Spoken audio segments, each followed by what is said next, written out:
ఎదుటివాళ్లు ఆవలిస్తే మనకి కూడా ఆవలింత ఎందుకు వస్తుందో తెలుసా?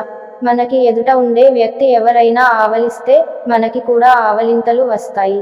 అయితే తెలియని వారి కంటే బంధువు లేదా స్నేహితుడి ఆవలింతలను చూసినప్పుడు ఆవలింత ఒకరి నుంచి మరొకరికి పాకే అవకాశాలు ఎక్కువని, కాబట్టి ఇది సహానుభూతికి సంబంధించి కావచ్చని పరిశోధకులు చెప్పారు. ఒక వ్యక్తి మరొకరిని అనుకరించేలా చేసే మిర్రర్ న్యూరాన్ల వల్ల కూడా ఇది సంభవించవచ్చు అనేది నిపుణుల అభిప్రాయం.